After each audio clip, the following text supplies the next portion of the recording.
Hello everyone, welcome to the stream. In today's stream, I'm gonna be reciting some of the very profound and very chilling horror stories found across the internet, typically from the subreddits r slash nosleep, r slash creepypasta, and more of that kind. Please make sure to subscribe to the channel so that you never miss any kind of horror stories that I'm gonna be uploading in the future. Also, please subscribe as this will keep up my motivation and motivate me to bring all these stories. Recording a story at night is obviously not the easiest task. I'm sacrificing my sleep, but this is what I love. I love horror stories and I'm doing it for the love of them. So please, please, please, your single subscribe means a lot to me and it will keep up my motivation. So, without any further ado, let's just start with the stream. Let me set up a few things. Then we're gonna be starting.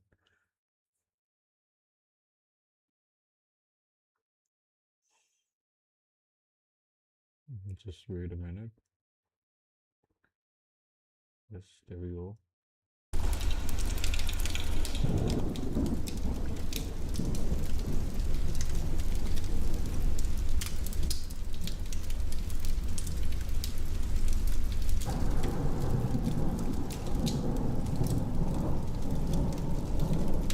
Okay, now. Let me know if you can hear me.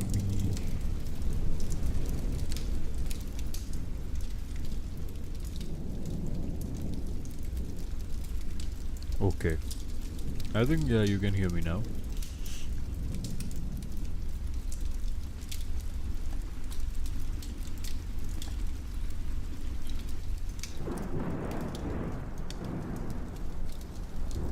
Okay, now my screen is also visible. Okay, without wasting any further time, let's just start with reading the stories. Let's see. Should we read from this month or should we go, to some other month?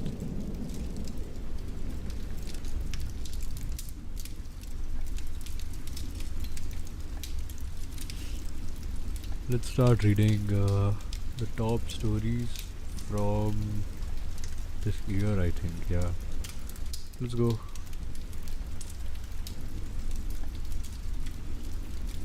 Not this one, not this one.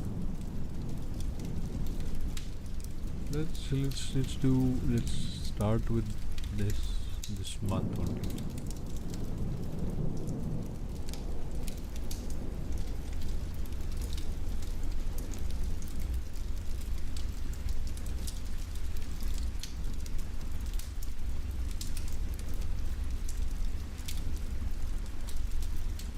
Let's start with the story.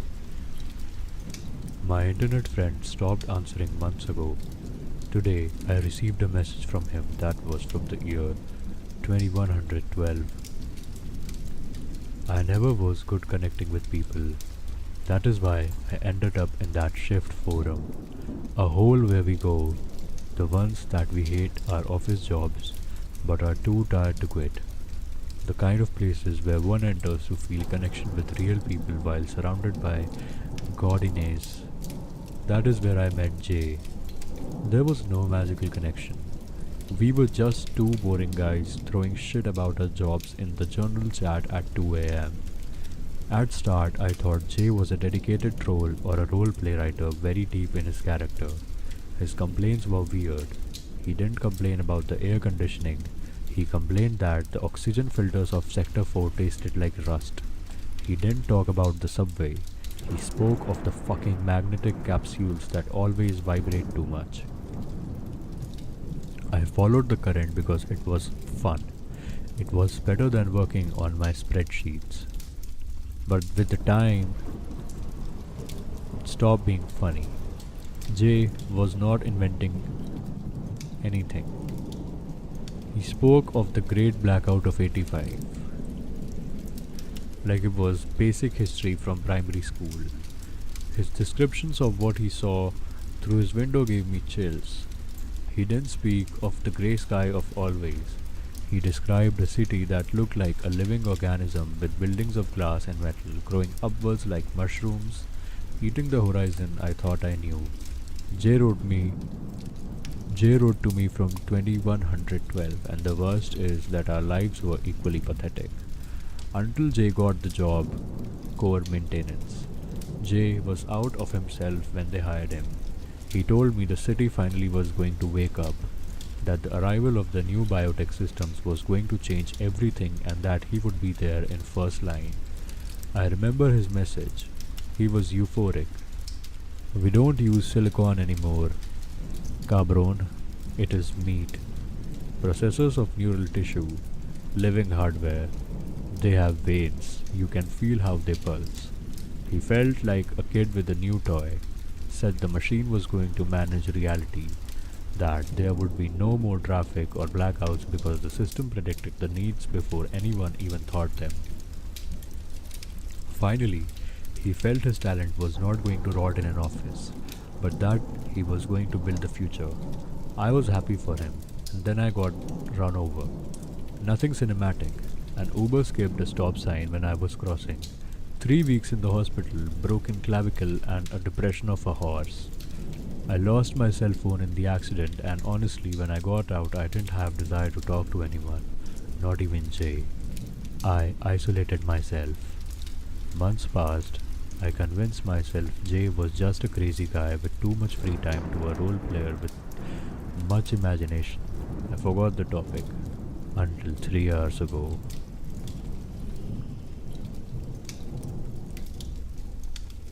My phone vibrated. Unknown number. Local area code but with too many digits. It was J. The message wasn't a formal letter. It were paragraphs, vomited, full of finger errors, written by someone who knows his time is ending. Don't apologize. Don't even try to explain why you disappeared those months. I already know. When I entered the core registry to see what had failed in my life, I saw the tree of causes and effects. I saw your name there, lost between millions of data. I saw the report of your traffic accident, the car model, your clavicle diagnosis, the exact days you would pass unconscious. The system had it registered in its map of certainties since decades ago. The system knew you were going to shut up. It read that pain and trauma would keep you far from the keyboard. Enough times so my loneliness reached critical point. You are just like everyone else. One more adjustment variable, friend. In the core registry, I saw the simulation. It was a perfect video. I was on the walkway of Sector 7. I saw how my body leaned. I don't know if I slipped on oil or if simply my muscles gave up, but I saw myself falling directly to the main generator. And the sound, God, it wasn't a scream. It was the violent buzz of high tension. A dry crack and then that electric hiss that vibrates in your teeth. I saw myself cooking in a discharge of 400,000 volts and the system played it again and again, like it was a tutorial. Jay told me he tried to change it. Reported sick, logged in his room, but the system doesn't manufacture the future. It predicts it with cold exactitude. Yesterday arrived a mandatory work order. Priority Alpha. The place, Sector 7. The task, repair a logic error on the walkway. And attached to the work order came the file of closing off my shift. Cause of leave, work accident. It wasn't a threat, it was an administrative fact. The system already had processed my debt to square the accounts of the quarter. You don't understand, the message followed. It's not that they want to kill me, it is that the system already knew about my imminent death. My absence had already been covered months before that happened. The system needs that failure to activate the renovation protocol of the sector. My death is a logical consequence. I am a statistic sacrifice in a spreadsheet that has no feelings. The worst is that, reading it, I didn't feel cage. I felt it made sense that my life only served so that damn algorithm squared its number. I write you because you were the only real thing, and because I need from you. I need to avoid this happening. I must try, and you, my friend, I think you can help me. They already used you, but you already fulfilled your function of absent friend. So now you are a free variable. If you read this, if someone back there knows this is not an accident, maybe it generates a party error. Maybe it generates a parity error, a bug. They just block the door of the room, only opens if I accept the route to work. My legs move alone, I have fever, I don't want to go. The message cuts there. I tried to call, the number does not exist. I have been shaking for hours, looking through the window, waiting to see something that shouldn't be there. Before I thought the accident was fault of the drunk driver, now I think it was a mathematical correction. That thing, that mass of synthetic neurons that hasn't been invented yet, hit me with a car 3 months ago to make sure its repair in 2112 happened without setbacks. Jay is already dead and hasn't even been born yet. He doesn't exist yet and his destiny is already determined. And I am here writing this with one hand because the other still hurts when weather changes. I post this only to fulfill the last will of Jay, to try to be that bug.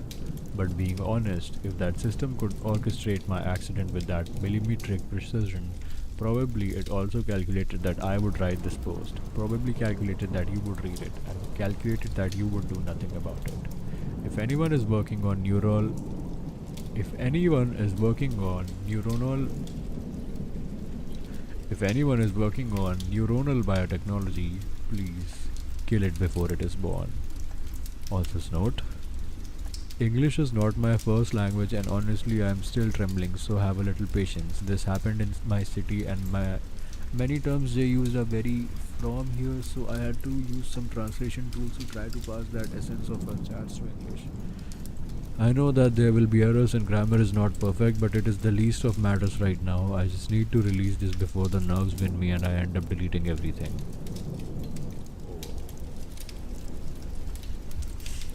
That was indeed a very nice story. It reminded me of the movie called Matrix. Like, wow, that was a phenomenal story. Let me give it an upvote right here. I'm not logged in. No worries, next time I log in. But yeah, this story deserves an upvote, yeah. If you can, just pasting the link of this story, the video description. If you can, then please just check the story out and give it an upvote. This is such a nice story, man. Well, that is a real nice story. Give me just a second and I'll just paste the link of the story in the description.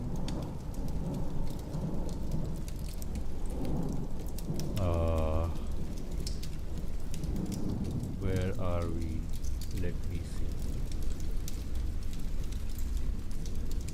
Where is the description?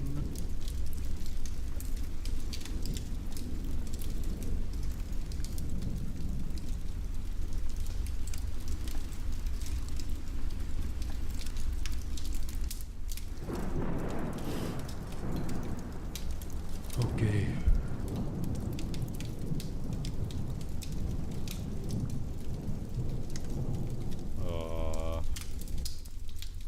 Okay, I can't put this in the description right now, so I'll just put this in the chat.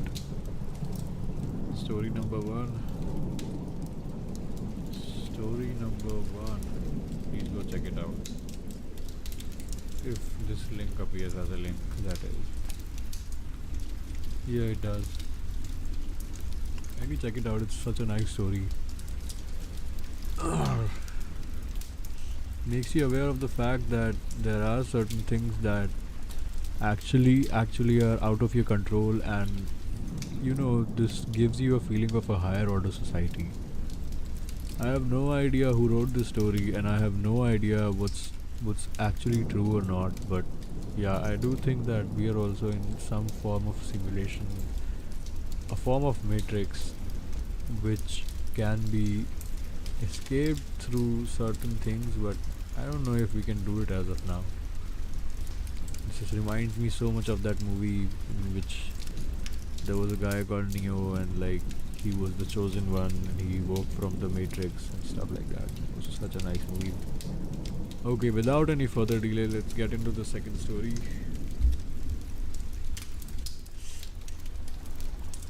Let me just turn back my screen. Yeah, it's back.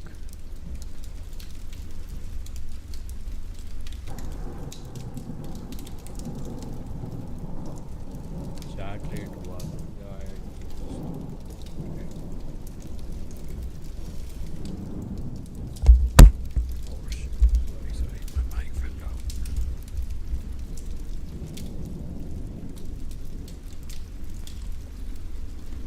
Okay.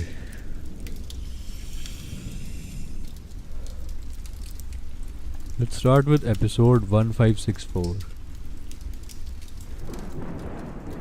Episode hash 1564. I had to sleep with my parents far longer than most kids do. They woke me up nearly every night, at least until I learned to do it myself.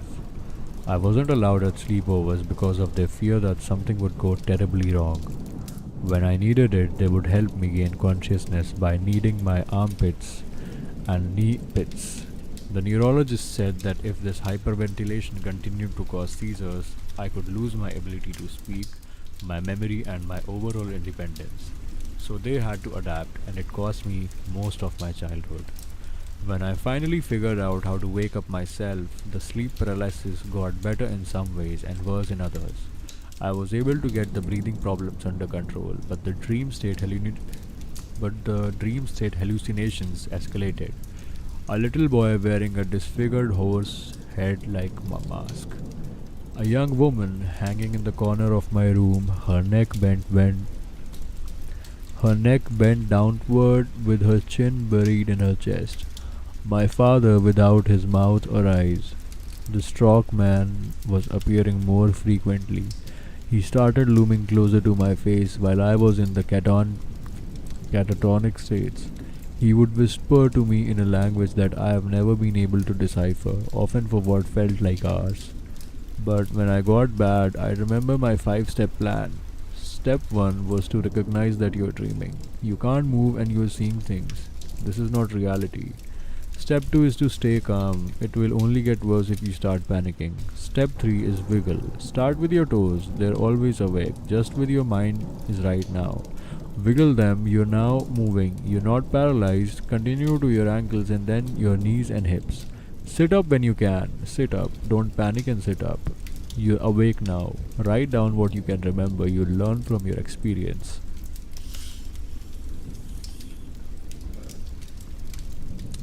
It's been 17 years since I first implemented that plan. I have now documented over 1500 episodes. Some only last a couple of seconds. Most make it harder to fall asleep the other night. Lately, the main constant I rely on is my wife. Having someone you can trust besides you helps. She keeps me grounded. The hallucinations aren't always as vivid, and she often helps me wake up without any usual procedure. I still have bad nights, but she's there to comfort me when it's over. She helps me log everything with more detail so I can continue making progress. She's also been trying to get to the bottom of my issue, even though my psychiatrist friend has reinforced the same diagnosis that my neurologist gave me years ago. Tertiary narcolepsy, they call it. I'm not like the narcoleptics you may think of. I don't fall asleep at random times like a goat that's been jump scared. I really don't even have issues with daytime sleepiness. I am tired at normal times, unless I experience a bad episode that keeps me up. The main distinction with my diagnosis is that my brain functions like it's on LSD once I enter REM sleep. For normal people, their REM cycle causes a vivid dream state when their brain is highly active but regulated. This mirrors the brain activity of consciousness. It's called paradoxical sleep. My brain works in an overdrive once I enter REM. It works exponentially harder even then when I'm awake, and it's not regulated. I can sense all my surroundings like they're one and the same with my body. I experience the severe hallucinations, and my hyperactive vitals are always a threat. All of this while my body is in a state of apnoea. If I were ever able to wake up, I was stuck in my sleep paralysis. My heart would work itself into a rupture. I'd asphyxiate on my own blood while sleeping. That's the other sentiment that my doctors have shared. It's a miracle that I haven't died. Despite this diagnosis, my wife believes that the stock man is the root of my issue, that he means something to my subconscious. I didn't buy this theory until the other night, when he whispered to me in a language that was different. It was hardly noticeable, but it didn't involve the guttural clicks and the deep exhalations that I'm used to hearing. It was more clear, it was human. Ru-nu-shi. I butchered the pronunciation when I squirmed to life in a cold sweat, shaking my wife awake to announce the sudden development, and she recognized something about this word, that it was likely Latin. So we stayed up through the morning, combining the Latin dictionary until there were no doubts about what I heard. Renesi, the Latin root word of modern word renessa, a word that means to be born again. It makes sense, right, for a stock to tell me this, to imply something about birth and about change. It's odd now looking back to when I started calling him Stockman. I was very young, probably with only a couple of bird species in my lexicon. It's not like he looks like any particular type of bird. His beak is long, like that of a stork or heron. But it's more of a fleshy protrusion than one made of hard cartilage. His eyes are positioned at the side of his face, wider and always glaring. Excuse me, guys, I just have to adjust one thing I remembered. Yeah, wait. Only one thing I need to adjust. The hell is this? This almost got me distracted. Let me see.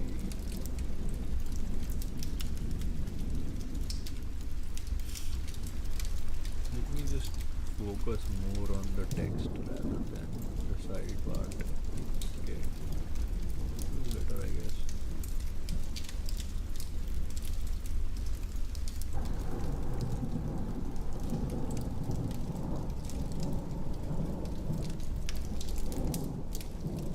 Yeah, okay, it's better, I think.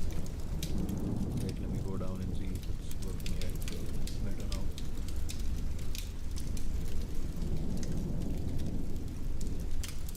This way you guys can also read the story along with me, no?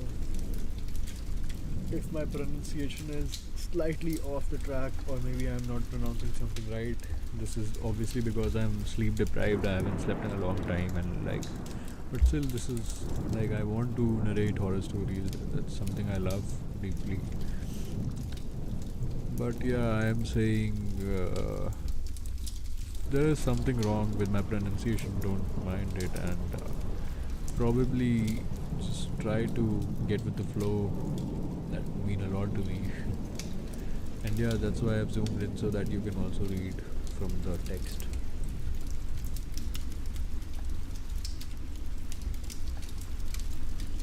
Okay, so where were we? We were...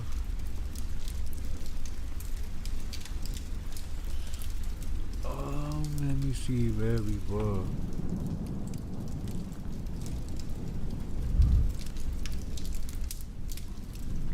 Yeah, we were here.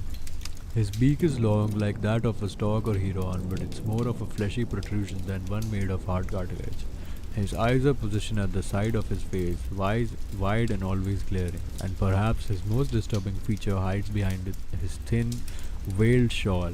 He's shown them to me on a number of occasions. They touch the floor despite his 7-foot frame with ease, jagged, emaciated, and gnarled. Each malformed crank coupled with the localized blooms of misshapen feathers, the segment is otherwise naked. Leathery appendages, his disgusting wings, they often rub up against me as he puffs into my frozen face with his clicks and gurgles. It's a traumatic event every time I encounter him, but it's routine. Following this episode from just over a week ago, my wife and I expanded on her theory about my nemesis and my subconscious. It had to mean something that I initially named him what I did, and after all this time he says this. We wondered if this thing about rebirth could relate to the recent curbing of my symptoms. Before that encounter, I hadn't experienced a memorable hallucination in 94 days, by far the longest stretch that I can recall. She brought up the possibility that the stock man could be threatening me with an incoming assault of visions. His sudden voice could be the war crying against my dream self, saying that the ailment was about to come back stronger than ever. I countered this thought process. It was certainly possible that the opposite was true. Maybe I was finally conquering this, reforming myself, and the stock man was simply saying his goodbyes. But along the way, I forgot something. The first of my five-step plan. The reminder that I am not dealing with real beings that have goals. They are hallucinations. The stock man is not real. He didn't just appear to realize something to my subconscious. He is my subconscious, just like every other hallucination I have ever had, and that realization made us panic. Our little boy turned 5 years old the night the stock man spoke to me. That was the age when I first saw him. At least from what my parents told me. The terrifying reality is that I carry the received genes that could pass this horrible sickness on to our boy. My subconscious was preparing me for even more years of trauma, telling me that my disease would rekindle itself with my child. It had been warning me of this possibility for years. My poor wife would now be dealing with constant panic attacks in the middle of the night, not knowing if two people she loved the most would wake up, not knowing if one of us or both would die, frozen in fear. So all we could do was wait. My wife was sleeping in her room every night, waiting, knowing that I was equipped to wake myself up, knowing that our child couldn't be able to do the same have in his first run. Night after night, monitoring his sleep like a security guard protecting an empty warehouse. And she was right about the incoming assault. I experienced some sort of worst episode of my life in that span. Night after night, my darkest visions manifested themselves all at once. The horse boy climbing on top of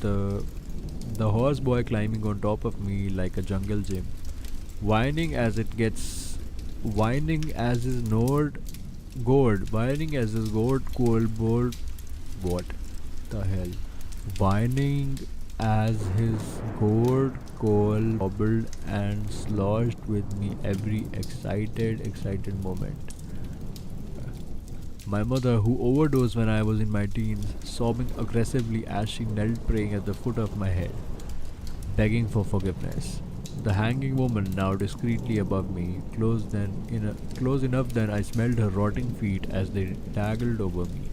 Her bent neck angled so far downward that her dead face stared at me straight on, mouth unnaturally agape. She wanted to tell me something.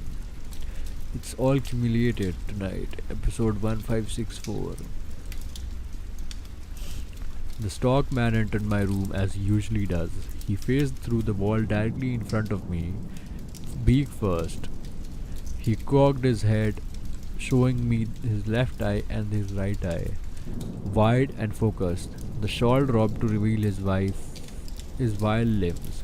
His tattoos scratched the hardwood as he glitched forward with the bird-like mannerisms. He whispered and nothing worked. He hunched over me, saliva seeping out of his improperly sealed gape. He wheezed again. Renesai. I was looking directly into his mouth. The older I make. Oh, I'm sorry. I drifted off in my sleep. I'm very sleepy right now. He wheezed again. Renesai. I was looking directly into his mouth. It was darker than black. He stopped further, now closer than ever. He opened wide enough for me to understand blindness. I couldn't even see the black, just nothingness. I felt him swallowing my immobile head with his proboscis, wet and cold, rancid smelling. His throat rippled, and then it was loud like Renesai. Blinded by him, defied by him, I could still feel him. Time was irrelevant, but it had to be forever. And then I woke up, back in my childhood bed. And now I am sitting here writing everything down. I have no way to explain to myself what just happened. I'm looking around my room, remembering things that I haven't thought about in years. My pile of PS4 games is still on the floor in the corner. My unopened second edition Bumblebee figurine is staring at me from the shelf that my dad and I built specifically for him. I wonder if he ever saw anything. My mom is whimpering as she always did. I have a feeling that they know I am here. Why didn't they wake me up? Maybe I'll go check on her. But I'm still trying my best to remember. The episodes stand out the most. They might be all I have. I can't remember getting married in New Orleans.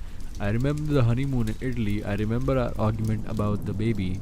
I remember taking him to his first rodeo. I remember how much he loved it, just like I do. I remember her depression after he was born. I think I forgot to pick up her prescription. I have remembered as best I can, but I can't remember their names. I can't remember their faces. Okay, everyone, this was a very nice story, and I just want to say that I'm sorry. I had decided that I'm gonna narrate at least 3 to 4 stories tonight in this episode one, but I'm sorry I have not been sleeping well since the past few days, and because of sleep deprivation, I am not able to continue speaking, and it would be best for me if I were to end this live stream right now and take a good night's sleep. So I thank you all for joining me today, and take care. I will see you in the next horror podcast, which will come out tomorrow night. And I promise tomorrow night it's gonna be a very long video, at least minimum 5 hours. Okay. So for now, take care. Good night. Bye bye.